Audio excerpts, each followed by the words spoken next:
தென்மேற்கு பருவமழை தீவிரமடைந்ததால் குஜராத்தில் சூரத் உள்ளிட்ட பல நகரங்கள் தண்ணீரில் தத்தளிப்பு.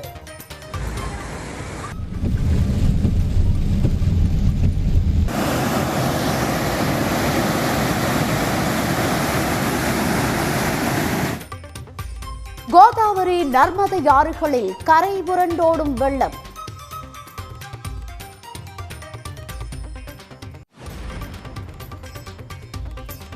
ரியல் எஸ்டேட் நிறுவன விளம்பரங்களுக்கு தமிழ்நாடு அரசு கடும் கட்டுப்பாடுகள் விதிப்பு. திட்ட பதிவெண், QR கோடு, இணைய முகவரி உள்ளிட்டவை இடம்பெறுவது கட்டாயம்.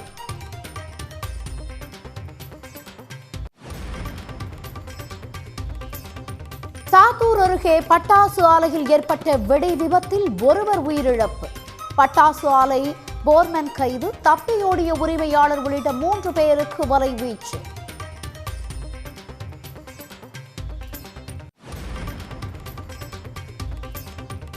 திருச்செந்தூர் கோவிலில் 15 ஆண்டுகளுக்கு பிறகு நாளை குடமுழுக்கு. அலையலையாய் திரளும் பக்தர்களால் விழாக்கோலம் பூண்டது கடற்கரை நகரம்.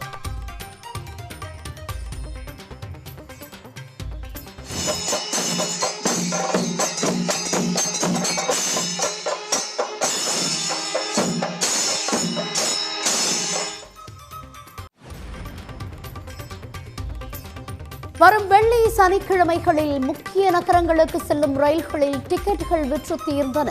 காத்திருப்போர் பட்டியலும் நிரம்பியதால் பெரும்பாலான ரயில்களில் முன்பதிவு நிறுத்தம்.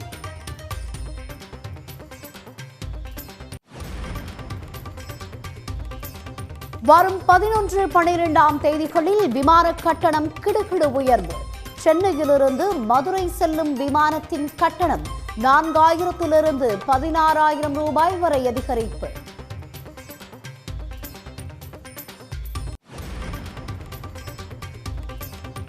தமிழ்நாட்டில் பாஜக ஒருபோதும் காலூன்ற முடியாது என அதிமுக அமைப்பு செயலாளர் அன்வர் ராஜா கருத்து. எடப்பாடியை தவிர வேறு ஒருவரை முதலமைச்சராக்க பாஜக முயன்றால் அதனை அதிமுக தவிடுபொடியாக்கும் என்றும் காட்டம்.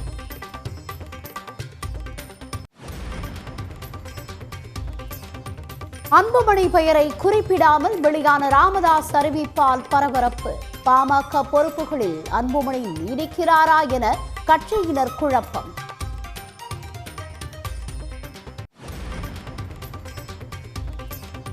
தமிழ்நாட்டில் 2026 சட்டமன்ற தேர்தல் பாஜகவுக்கு முக்கியமல்ல என நயினார் நாகேந்திரன் பரபரப்பு பேச்சு.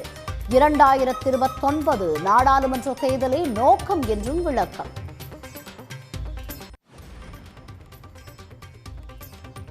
ஒகேனக்கல் காவிரி ஆற்றில் நீர்வரத்து 57,000 கன அடியை தாண்டியது.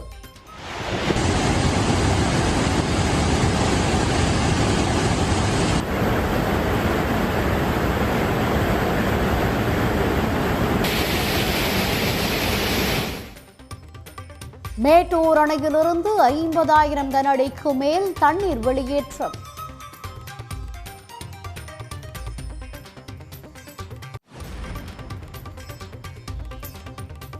ஸ்ரீவில்லிபுத்தூர் சுற்றுவட்டார பகுதிகளில் கோடை நெல் சாகுபடி அறுவடை பணிகள் மும்முரம். முன்கூட்டியே அரசு நேரடி நெல் கொள்முதல் நிலையங்கள் திறக்கப்பட்டதால் விவசாயிகள் மகிழ்ச்சி.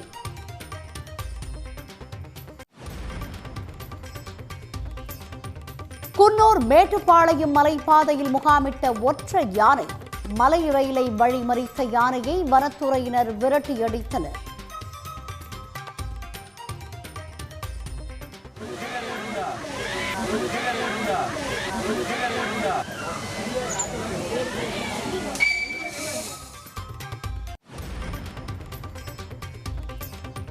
திருவண்ணாமலை மாவட்டம் வந்தவாசியில் விவசாயிகள் இணைந்து நடத்திய விதை திருவிழா.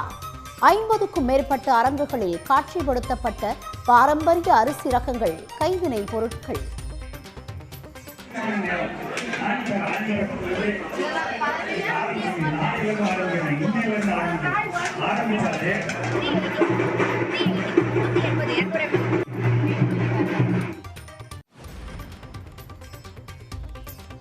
பீகாரில் கடும் எதிர்ப்புக்கு பணிந்தது தேர்தல் ஆணையம்.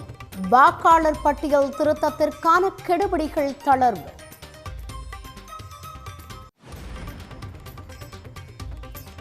பீகாரில் துப்பாக்கிச்சூடு, கொலை உள்ளிட்ட குற்ற சம்பவங்கள் அதிகரித்து விட்டதாக ராகுல் காந்தி குற்றச்சாட்டு. பாஜகவும் நிதிஷ்குமாரும் இந்தியாவின் குற்ற தலைநகரமாக பீகாரை மாற்றிவிட்டதாகவும் விமர்சனம்.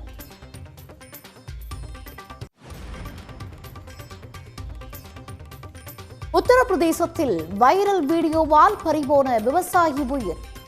திருமணம் செய்து கொள்வதாக ஆசை வார்த்தை கூறி வரவழைத்து வெட்டி கொலை.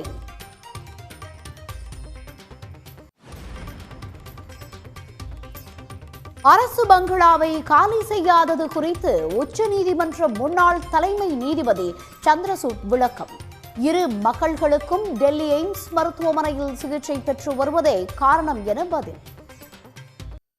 வட மாநிலங்களில் கனமழையால் வெள்ளப்பெருக்கு தொடரும் நிலையில் ஹிமாச்சல பிரதேசம், மகாராஷ்டிரா, பஞ்சாப் மாநிலங்களில் அதிகனமழைக்கான சிவப்பு எச்சரிக்கை விடுக்கப்பட்டுள்ளது.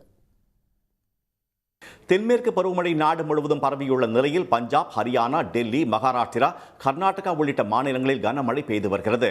தலைநகர் டெல்லியில் இடியுடன் கூடிய மிதமான மழை பெய்தது.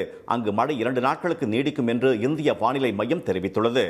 ஜம்மு காஷ்மீரில் பெய்த கனமழையால் ரஜோரி மாவட்டத்தில் ஓடும் தார்ஹாலே, சக்டோ ஆறுகளில் வெள்ளப்பெருக்கு ஏற்பட்டு நீர்மட்டம் அதிகரித்து வருகிறது. இதையடுத்து கரையோர மக்கள் பாதுகாப்பான இடங்களுக்கு செல்லுமாறு அம்மாநில அரசு அறிவுறுத்தியுள்ளது.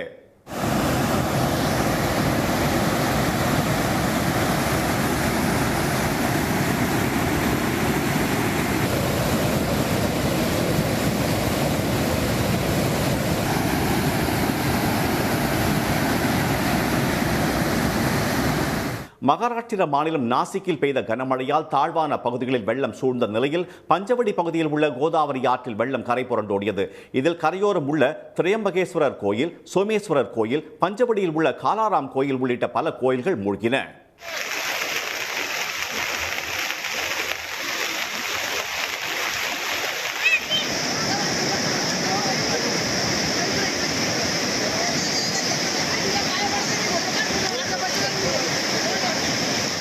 ஹிமாச்சல பிரதேசத்தில் 2 வாரமாக மழை நீடித்து வரும் நிலையில் மண்டி மாவட்டத்தில் மேக வெடிப்பு காரணமாக ஏற்பட்ட நிலச்சரிவு மற்றும் மழை வெள்ளத்தில் சிக்கி பலியானவர்களின் எண்ணிக்கை 74ஆக அதிகரித்துள்ளது. மேலும் 37 பேரை காணவில்லை. இந்த நிலையில் அம்மாநிலத்தில் சம்பா, சிம்லா, கங்க்ரா, சிர்மாவூர், மண்டி ஆகிய மாவட்டங்கள், மகாராஷ்டிராவில் புனே மற்றும் பஞ்சாப் மாநிலத்தில் இன்று சிவப்பு எச்சரிக்கை விடப்பட்டுள்ளது. அதி கனமழை எச்சரிக்கையால் மண்டி மாவட்டத்தில் உள்ள 176 சாலைகள் உட்பட மொத்தம் 240 சாலைகள் மூடப்பட்டுள்ளன. ஜார்க்கண்ட், ஹரியானா மற்றும் மும்பைக்கு மிக கனமழைக்கான ஆரஞ்சு எச்சரிக்கையும், ராஜஸ்தான், டெல்லி, பெங்களூருவில் இன்று கனமழைக்கு வாய்ப்புள்ளதாகவும் தெரிவிக்கப்பட்டுள்ளது. திருச்செந்தூர் சுப்பிரமணிய சுவாமி கோவிலில் 15 ஆண்டுகளுக்கு பிறகு குடமுழுக்கு விழா நாளை நடைபெற உள்ள நிலையில் அலங்கார வேலைப்பாடு பணிகள் தீவிரமாக நடைபெற்று வருகிறது. திருச்செந்தூர் சுப்பிரமணிய சாமி கோயிலில் 15 ஆண்டுகளுக்கு பிறகு குடமுழுக்கு விழா நாளை நடைபெறவுள்ள நிலையில் அலங்கார வேலைப்பாடு பணிகள் தீவிரமாக நடைபெற்று வருகிறது. முருகனின் அறுபடை வீடுகளில் 2ஆம் படை வீடாக விளங்கி வரும் திருச்செந்தூர் சுப்பிரமணிய சாமி கோயிலில் 15 ஆண்டுகளுக்கு பின் குடமுழுக்கு விழா நாளை வெகு சிறப்பாக நடைபெறவுள்ளது.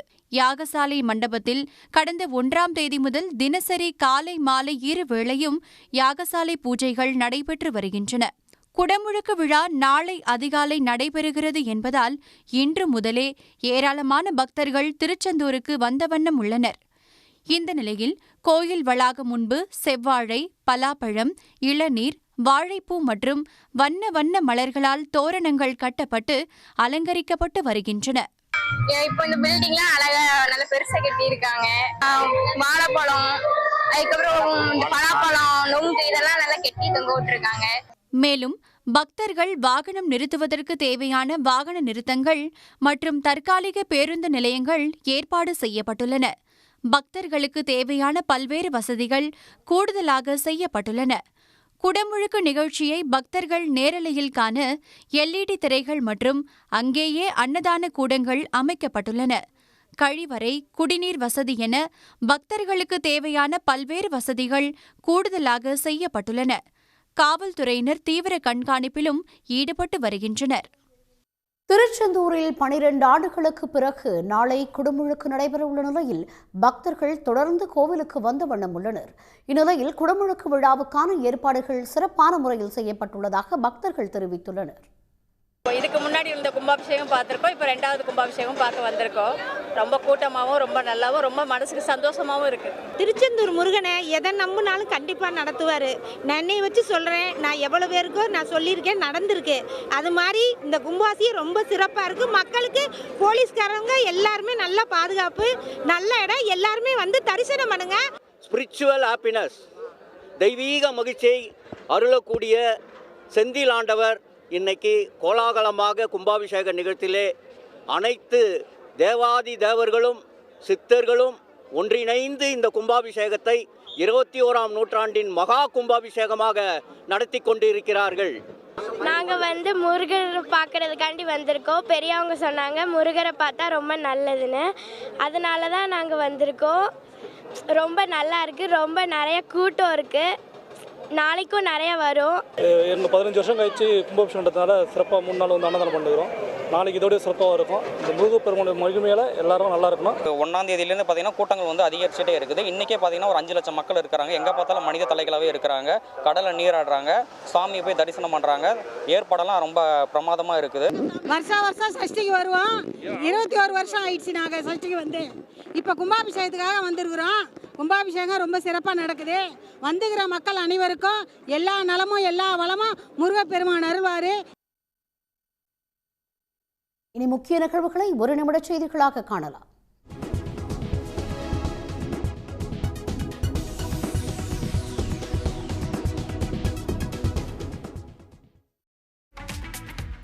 காவிரி நீர்பிடிப்பு பகுதிகளில் பெய்து வரும் கனமழையால் ஒகேனக்கலுக்கு நீர்வரத்து 57,000 கனஅடியாக அதிகரித்துள்ளது. கர்நாடகாவின் KRS கபினி அணைகளில் இருந்து காவிரி ஆற்றில் வினாடிக்கு 56,254 கன அடி தண்ணீர் திறக்கப்பட்டுள்ளது. இதனால் ஒகேனக்கல் காவிரி ஆற்றில் நீர்வரத்து 50,000 கன அடியிலிருந்து 57,000 கன அடியாக உயர்ந்துள்ளது. மேலும் மேட்டூர் அணைக்கு நீர்வரத்து 50,500 கன அடியாக அதிகரித்துள்ளது. அணையிலிருந்து 50,000 கன அடி நீர் வெளியேற்றப்படுகிறது. இதில் காவிரி டெல்டா பாசனத்திற்காக 22,200 கன அடி, 16 கன்மதகு வழியாக 27,800 கன அடி மற்றும் கிழக்கு மேற்கு கால்வாய் வழியாக 500 கன அடி நீர் வெளியேற்றப்படுகிறது. மேட்டூர் அணையின் நீர்மட்டம் தொடர்ந்து 120 அடியாகவும் நீர் இருப்பு 93.47 TMC-யாகவும் உள்ளது. சாத்தூர் அருகே உள்ள கீழத்தாயில்பட்டி கிராமத்தில் பட்டாசு ஆலை வெடி விபத்தில் ஒருவர் உயிரிழந்தார். கணேசன் என்பவருக்கு சொந்தமான பட்டாசு ஆலையில் 50க்கும் மேற்பட்ட அறைகள் உள்ளன. இந்த நிலையில் இன்று காலை வழக்கம் போல் தொழிலாளர்கள் பணிபுரிந்து வந்த நிலையில் ஒரு அறையில் பலத்த சப்தத்துடன் பட்டாசுகள் வெடித்து சிதறியதில் சுமார் 10 கிலோமீட்டர் தூரத்திற்கு அதிர்வு ஏற்பட்டுள்ளது. இந்த தீ அருகிலிருந்த அறைகளுக்கு பரவியதால் 10க்கும் மேற்பட்ட அறைகள் தரைமட்டமாகின. தீயணைப்புத்துறை வீரர்கள் தீயை போராடி அணைத்தனர்.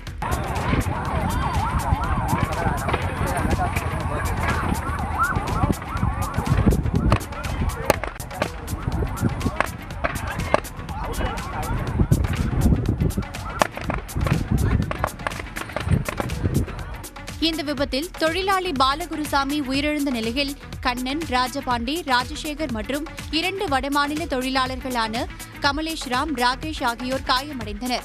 இவர்கள் மருத்துவமனையில் சிகிச்சை பெற்று வருகின்றனர். இந்த விபத்து தொடர்பாக 4 பேர் மீது 5 பிரிவுகளின் கீழ் போலீசார் வழக்கு பதிவு செய்துள்ளனர். இதில் போர்மேன் லோகநாதன் கைது செய்யப்பட்ட நிலையில் ஆலையின் உரிமையாளர் கணேசன், மேலாளர், மற்றொரு போர்மேன் ஆகியோரை போலீசார் தேடி வருகின்றனர். ரியல் எஸ்டேட் நிறுவனங்களின் விளம்பரங்களுக்கு கடுமையான கட்டுப்பாடுகளை விதித்து தமிழ்நாடு கட்டிடமனை விற்பனை ஒழுங்குமுறை குழுமம் உத்தரவிட்டுள்ளது. அதன்படி பத்திரிகை விளம்பரத்தின் ஒவ்வொரு பக்கத்திலும் மேல்பகுதி வலதுபுறத்தில் திட்டத்தின் பதிவு எண், QR கோட், இணையதள முகவரியை எழுத்துரு அளவு 12க்கு குறையாமல் வெளியிட அறிவுறுத்தப்பட்டுள்ளது. சிற்றேடு, துண்டு பிரசுரங்களிலும் அதை பின்பற்ற உத்தரவிட்டுள்ளது. பொதுவெளியில் வைக்கப்படும் பேனர் உள்ளிட்ட விளம்பரங்களிலும் இதே தகவல்கள் திட்டத்தின் பெயரை காட்டிலும் 50% அளவு எழுத்துருவுக்கு குறையாமல் இடம்பெற வேண்டும். டிவி, ரேடியோ விளம்பரங்களில் இந்த தகவல்கள் மெதுவாக செல்லும் வகையில் இருத்தல் வேண்டும். விளம்பரங்களில் நிபந்தனைகளுக்கு உட்பட்டது என்ற வரியை பயன்படுத்தக்கூடாது என்றும், திட்டப்பகுதியின் முகவரியை திட்ட அனுமதியில் உள்ளது போன்ற தெரிவிக்க வேண்டும் என்றும் உத்தரவிடப்பட்டுள்ளது. அருகில் உள்ள பிரதான பகுதியை சுட்டிக்காட்டி திட்டப்பகுதிக்கு இவ்வளவு நேரத்தில் சென்றுவிடலாம் என கூறக்கூடாது என தெரிவிக்கப்பட்டுள்ளது. 100க்கும் அதிகமான வசதிகள் என குறிப்பிடாமல் ஒவ்வொரு வசதியையும் தெளிவாக குறிப்பிட அறிவுறுத்தப்பட்டுள்ளது. பாஜகவுடன் கூட்டணி அமைத்ததால் அதிமுக தொண்டர்கள் சோர்ந்து போயுள்ளதாக அமைச்சர் KN நேரு விமர்சித்துள்ளார். அரியலூர் ஜெயங்கொண்டம் தொகுதி திமுக வாக்குச்சாவடி முகவர்கள் கூட்டம் அமைச்சர் SS சிவசங்கர் தலைமையில் அரியலூரில் நடைபெற்றது. இதில் பங்கேற்று பேசிய KN நேரு திமுக கூட்டணி வலுவாக உள்ளதாக தெரிவித்தார். எதிரணியில் இருக்கிற கூட்டணி சேர்ந்தவர்கள் பிஜேபி இணைந்தவுடனே அதிமுக கீழே இருக்கிற தொண்டர்கள் மனம் சோர்ந்து விட்டார்கள். அவர் முதலிலே வருகிற போது அதிமுக தலைமையில அமைச்சரவை சொன்னார். அதுக்கு அடுத்து வருகிற போது அந்த அமைச்சரவையில பிஜேபி பங்கு பெறும் என்று சொன்னார்கள். எனவே அவர்களுக்குள்ளாக ஒரு ஒற்றுமை இல்லாத ஒரு நிலைதான் இருந்து கொண்டிருக்கிறது. ஒன்றிய அரசு எப்படி செய்கிறது சொன்னால் அவருடைய ஒரே குறிக்கோள் நாம் வருகிறோமோ இல்லையோ திமுக வரக்கூடாது என்ற எண்ணத்தோடு தான் அவர்கள் சேர்ந்து கொண்டிருக்கிறார்கள். இடையில நடிகர்கள் எல்லாம் உருவாக்கி வைத்திருக்கிறார்கள். அவர் சொன்ன அவர் என்னமோ நாளைக்கு முதலமைச்சர் மாதிரி நாங்க உங்களோட எல்லாம் வரல எங்களோட வரலங்கிற உங்களதான் நாங்க அதுக்கெல்லாம் நம்ம கவலைப்படல. திண்டிவனம் அருகே ஓமந்தூரில் 8ஆம் தேதி நடைபெறும் பாமக செயற்குழு கூட்டத்திற்கு அன்புமணி ராமதாசிற்கும் அழைப்பு விடுக்கப்பட்டிருப்பதாக அக்கட்சியின் கௌரவ தலைவர் GK மணி தெரிவித்துள்ளார். தைலாபுரம் இல்லத்தில் பாமக நிறுவனர் ராமதாஸை சந்தித்த பின் செய்தியாளர்களை சந்தித்த அவர் பாமக நிர்வாக குழுவிலிருந்து அன்புமணியை நீக்கவில்லை என்றும் நீக்கப்பட்டதாக தவறான செய்தியை சொல்லியிருக்கிறார்கள் எனவும் கூறியுள்ளார்.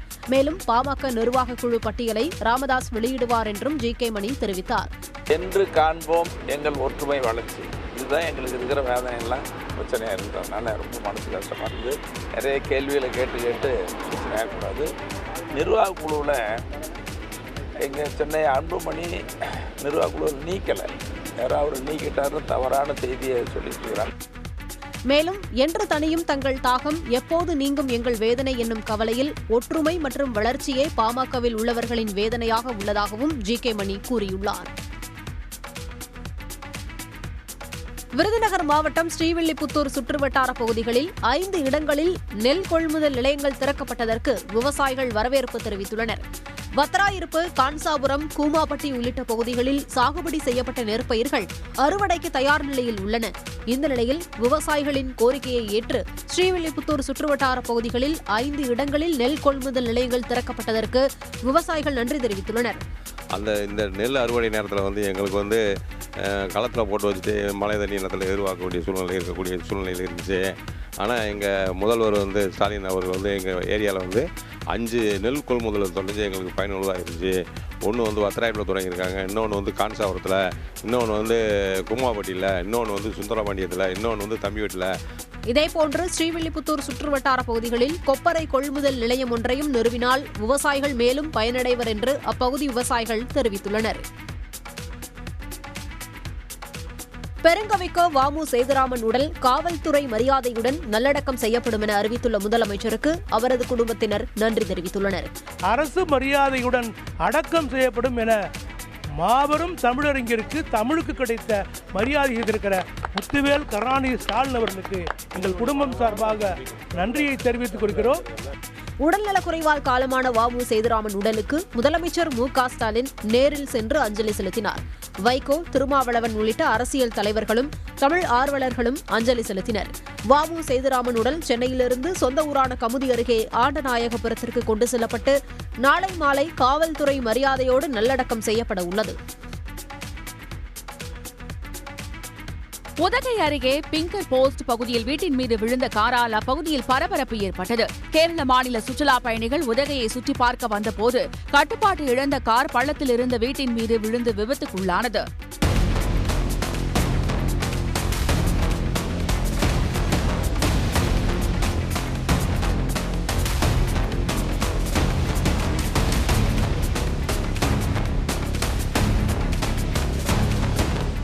பிங்கர் போஸ்ட் என்னும் பகுதியில் நடந்த இந்த விபத்தில் காரில் சிக்கிய 5 இளைஞர்கள் பத்திரமாக உயிர் தப்பினர். பின்னர் காரில் இருந்து 5 பேரும் வெளியே வந்தனர். கார் விழுந்த சத்தத்தை கேட்ட அப்பகுதி பொதுமக்கள் உடனடியாக காவல்துறையினருக்கு தகவல் தெரிவித்தனர்.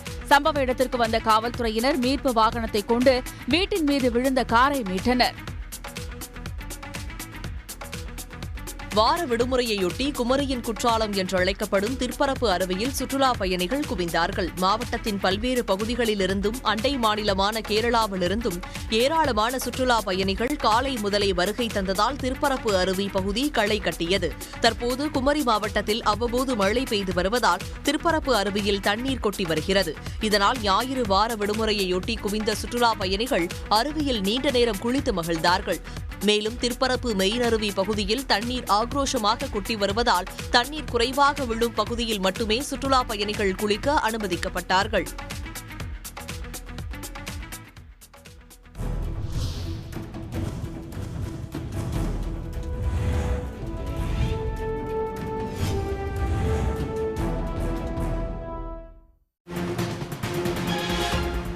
ஜூலை 11, 12ஆம் தேதிகளில் விமான கட்டணம் 4 மடங்கு வரை உயர்ந்துள்ளது. வார இறுதி நாட்களில் ரயில்களும் நிரம்பி வழிவதால் மதுரை, கோவைக்கு சிறப்பு ரயில்கள் இயக்க பொதுமக்கள் கோரிக்கை விடுத்துள்ளனர். வார விடுமுறை என்பதாலும் வரும் ஞாயிற்றுக்கிழமை ஆனி மாதத்தின் கடைசி முகூர்த்த நாள் என்ற காரணத்தாலும் மக்கள் அதிக அளவில் பயணிப்பதால் விமான கட்டணம் கிடுகிடுவென உயர்ந்துள்ளது. சென்னையிலிருந்து மதுரை செல்லும் விமானங்களில் கட்டணம் 4000 ரூபாயிலிருந்து 16,000 ரூபாயாக அதிகரித்துள்ளது.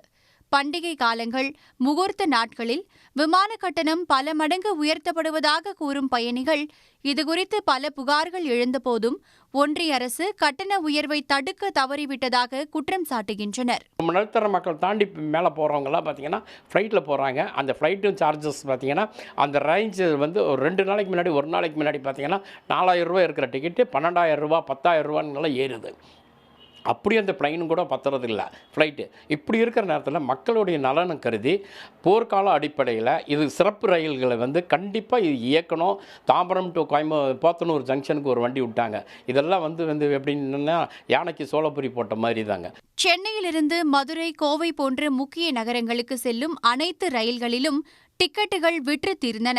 காத்திருப்போர் பட்டியலும் நிரம்பியதால் வரும் 12 மற்றும் 13ஆம் தேதிகளில் பெரும்பாலான ரயில்களில் முன்பதிவு நிறுத்தப்பட்டுள்ளது.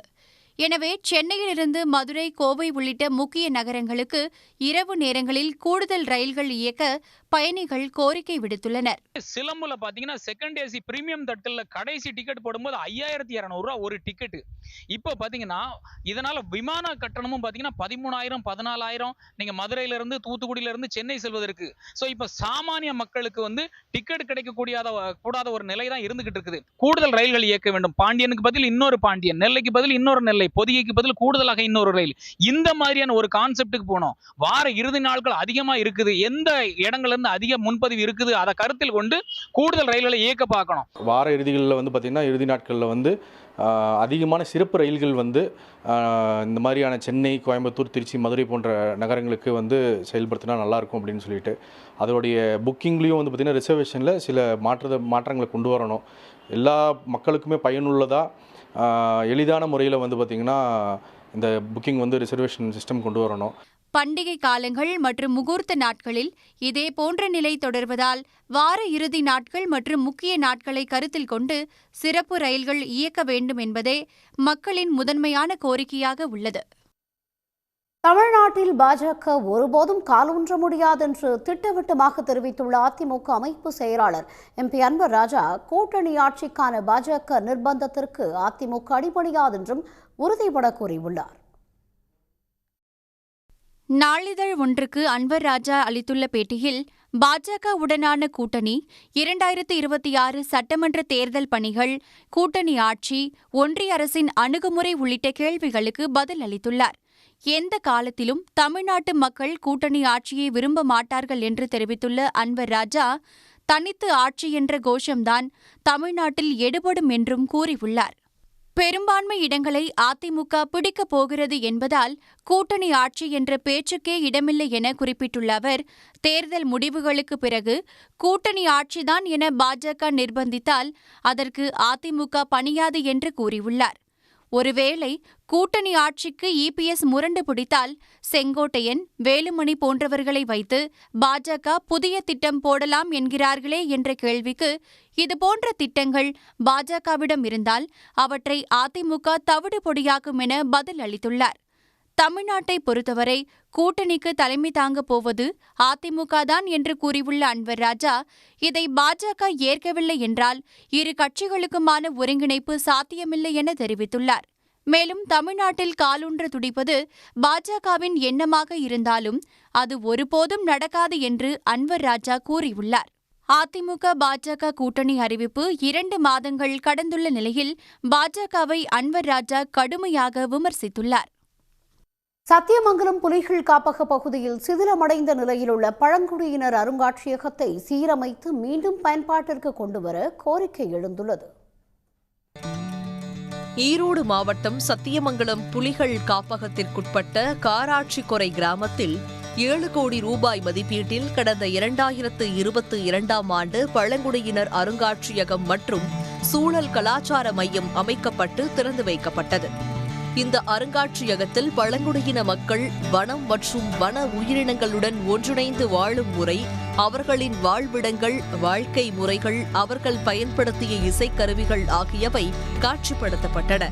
பழங்குடியின மக்கள் வனம் மற்றும் வன உயிரினங்களுடன் எவ்வாறு ஒன்றிணைந்து வாழ்கிறார்கள் என்பது பற்றி விழிப்புணர்வு ஏற்படுத்தவும் இந்த அருங்காட்சியகம் உருவாக்கப்பட்டது. தற்போது இந்த அருங்காட்சியகம் சிதிலமடைந்து புதர் மண்டி சமூக விரோதிகளின் கூடாரமாக மாறியுள்ளதாக அந்த பகுதியில் வசிக்கும் மக்கள் தெரிவிக்கிறார்கள்.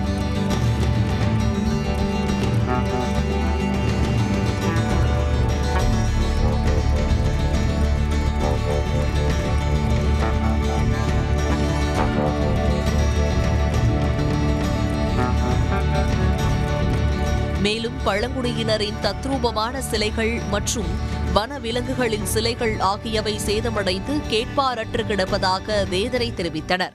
பழங்குடி மக்கள் எப்படி வாழ்கிறார்கள், விலங்கோடு எப்படி சேர்ந்து வாழ்வார்கள் என்பதற்கான சிலைகள் தத்ரூபமாக அமைக்கப்பட்டிருந்தது. இன்றைக்கு அது முழுவதும் புதர்மண்டி கிடக்கிறது. சமூக விரோதிகள் உள்ளே போய் அதை வேறு விதமாக பயன்படுத்தக்கூடிய சூழலும் அதில் உருவாகி இருக்கிறது. தமிழ்நாடு அரசு பார்த்திங்கன்னா ஒரு 7 கோடி ரூபாய் செலவில் பழங்களுடைய கல்வெட்டு ஒரு அருங்காட்சியமாக அமைஞ்சிருந்துச்சு. இப்போ சமீப காலமாக பார்த்திங்கன்னா அது பார்த்திங்கன்னா முள் புதர் செடியில் முடிச்சு உள்ளே போகிறதுக்கு பர்மிஷன் இல்லை, கொஞ்சம் பார்க்குறதுக்கு டீசெண்டாக இல்லை. அதை மேற்படி தமிழக அரசு ஒரு நடவடிக்கை எடுத்து கொடுத்தாங்கன்னா வர டூரிஸ்ட் கைடுகளுக்கும் மக்களுக்கும் பழங்குடியை பற்றி இன்னும் கொஞ்சம் நிறைய விஷயம் தெரிஞ்சுக்கலாம். பழங்குடியினரின் அருங்காட்சியகம் மற்றும் சூழல் கலாச்சார மையத்தை சீரமைக்க அரசு நிதி ஒதுக்கி இதனை சுற்றுலா தலமாக்க வேண்டும் என கோரிக்கை விடுத்துள்ளனர். சன் நியூஸ் செய்திகளுக்காக செய்தியாளர் சரவணன். அமெரிக்காவின் டெக்சாஸில் மழை வெள்ள பாதிப்பால் உயிரிழந்தவர்களின் எண்ணிக்கை 51ஆக அதிகரித்துள்ளது. காணாமல் போன 20க்கும் மேற்பட்ட சிறுமிகளை தேடும் பணி தீவிரமாக நடைபெற்று வருகிறது. அதீத கனமழையானது மத்திய டெக்சாஸ் மாகாணத்தையே புரட்டி போட்டுள்ளது. கனமழையை தொடர்ந்து ஏற்பட்ட வெள்ளப்பெருக்கால் வீடுகள் உருக்குலைந்து காணப்படுகின்றன. குறிப்பாக கெர்க் கவுண்டி என்ற பகுதி மிக மோசமாக பாதிக்கப்பட்டுள்ளது. மழை வெள்ள பாதிப்பால் டெக்சாஸ் மாகாணம் முழுவதும் இதுவரை 15 குழந்தைகள் உட்பட 51 பேர் உயிரிழந்துவிட்ட நிலையில் கெர்க் கவுண்டியில் மட்டும் 43 பேர் பலியானதாக அதிகாரிகள் தரப்பில் தெரிவிக்கப்பட்டுள்ளது. குவாடலூப் ஆற்றின் அருகே அமைந்திருக்கும் கிறிஸ்தவ இளைஞர் முகாமில் தங்கியிருந்த சிறுமிகளில் 27 பேரை காணவில்லை. அவர்களில் பெரும்பாலானோர் 12 வயதுக்கும் குறைவானவர்கள் என்று டெக்சாஸ் ஆளுநர் டான் பேட்ரிக் தெரிவித்துள்ளார். ஆற்றிலிருந்து 200 அடி தூரத்தில் உள்ள இங்கிராம் என்ற இடத்தில் வெள்ளத்தில் சிக்கிய தனது குடும்பத்தை காப்பாற்றிவிட்டு ஜூலியன் ரியான் என்ற இளைஞர் உயிரிழந்தார்.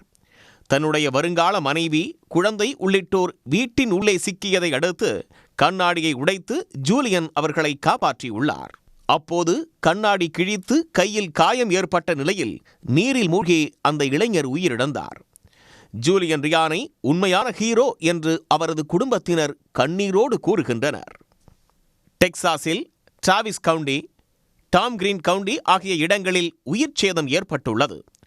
ஆறுகளில் வெள்ளம் கரைபுரண்டு ஓடுவதால் மக்கள் பாதுகாப்பான இடங்களுக்கு அப்புறப்படுத்தப்பட்டுள்ளனர். இதுவரை 850 பேர் பாதுகாப்பான இடங்களில் தங்க வைக்கப்பட்டுள்ளனர். வெள்ளப்பெருக்கால் கார்கள் அடித்துச் செல்லப்பட்டும் மரங்கள் முறிந்து விழுந்தும் வீடுகள் சேதமடைந்தும் டெக்சாஸ் மாகாணம் காட்சியளிக்கிறது. அறிவிக்கப்பட்ட அளவை விட கூடுதலாக மழை பெய்ததால் ஆற்றில் கடும் வெள்ளப்பெருக்கு ஏற்பட்டு பெரும் சேதம் ஏற்பட்டதாக அதிகாரிகள் தரப்பில் தெரிவிக்கப்பட்டுள்ளது.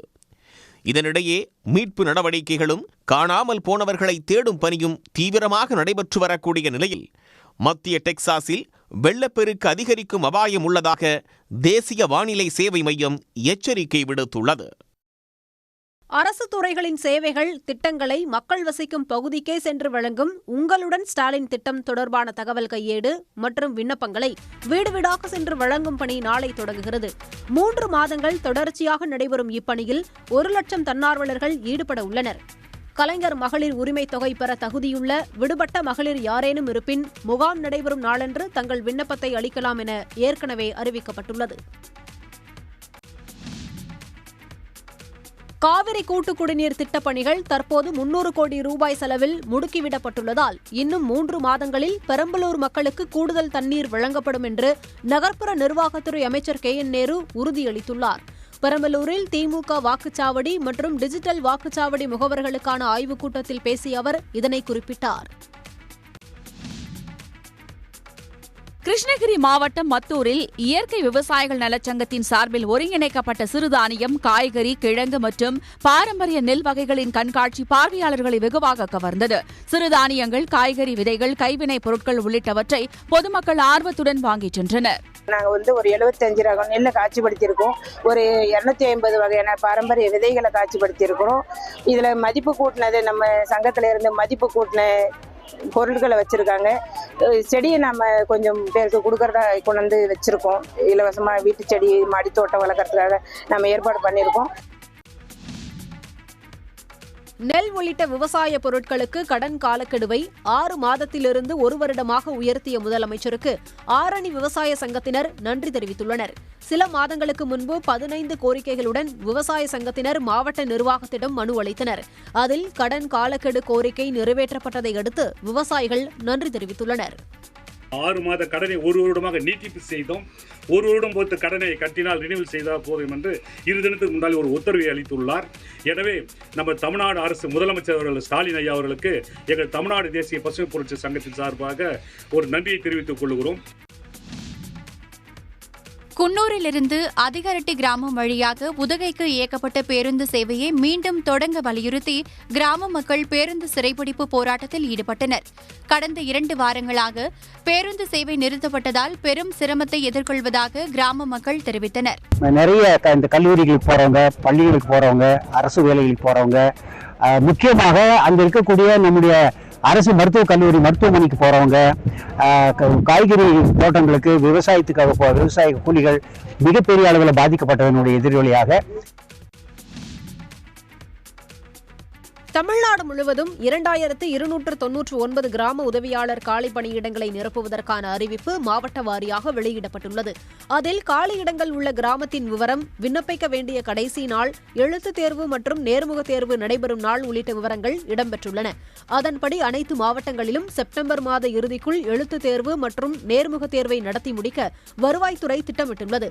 விதிகள் படி தேர்வு நடைபெற்றதை அந்தந்த மாவட்ட ஆட்சியர்கள் உறுதி செய்த பின் முடிவுகள் வெளியிட வேண்டும். விதிகளை மீறினால் அனைத்து அலுவலர் மீதும் ஒழுங்கு நடவடிக்கை எடுக்கப்படும் என எச்சரிக்கை விடுக்கப்பட்டுள்ளது. அரசின் பழங்குடியினர் நலத்துறையின் கீழ் செயல்படும் உண்டு உறைவிட பள்ளியில் படிக்கும் 10 முதல் 12ஆம் வகுப்பு வரையிலான மாணவ மாணவிகளுக்கு உயர்கல்வி படிப்புக்கான போட்டித் தேர்வுகளுக்கான பயிற்சி அளிக்கப்பட உள்ளது. JEE, நீட், கியூட், கிளாட் உள்ளிட்ட தேர்வுகளுக்கு வெள்ளிமலை, கருமந்துறை, பேச்சிப்பாறை உள்பட 10 இடங்களில் செயல்படும் பள்ளிகளில் பயிற்சி அளிக்கப்பட உள்ளது. வார நாட்களில் காலை 7:30 மணி முதல் 9:30 மணி வரையும், மாலை 4:30 மணி முதல் 6:30 மணி வரையிலும் பயிற்சி அளிக்கப்பட உள்ளது. திருச்செந்தூர் முருகன் கோயிலில் யாகசாலை அருகே மயில் ஒன்று ஒலிபெருக்கி மீது அமர்ந்திருப்பதை பார்த்து பக்தர்கள் பரவசத்துடன் வணங்கினர். நாளை குடமுழுக்கு நடைபெறவுள்ள திருச்செந்தூரில் பிரம்மாண்டமாக யாகசாலை அமைத்து சிவாச்சாரியார்கள் வேள்வி நடத்தி வருகின்றனர். இந்நிலையில் அப்பகுதியில் உள்ள ஒலிபெருக்கி மீது மயில் ஒன்று வந்து அமர்ந்தது. அதை பார்த்து பரவசமடைந்த பக்தர்கள் புகைப்படம் எடுத்து மயிலை தொட்டு வணங்கினர். திருவண்ணாமலை மாவட்டம் வந்தவாசியில் விவசாயிகள் இணைந்து நடத்திய விதை திருவிழாவில் பாரம்பரிய அரிசி வகைகள், மாப்பிள்ளை சம்பா, மைசூர் மல்லி, குதிரைவாலி, சாமை, வரகு, திணை விதைகள் வழங்கப்பட்டன. பறை இசை, சிலம்பாட்டம், இளவட்டங்கள் தூக்குதல் உள்ளிட்ட நிகழ்ச்சிகளும் இடம்பெற்றன. பால் சாம்பிராணி, மூலிகை பால் சாம்பிராணி. அதில் வந்து பார்த்தீங்கன்னா வெற்றி வேறு, அருகம்புல், மருதாணி விதை, இழுப்பருப்பு பொடி, இந்த மாதிரி 16 வகையான ஹெர்பல்ஸ் ஆட் பண்ணி சாம்பிராணி தயார் பண்ணியிருக்கோம். அதை வந்து நாங்கள் இங்கே போட்டிருக்கோம். இந்த திருவிழாவில் காஞ்சிபுரம், வேலூர், விழுப்புரம் உள்ளிட்ட பல்வேறு மாவட்ட விவசாயிகள் கலந்து கொண்டனர். உடனுக்குடன் செய்திகளை தெரிந்து கொள்ள சன் நியூஸ் பெல் ஐகானை கிளிக் பண்ணுங்க.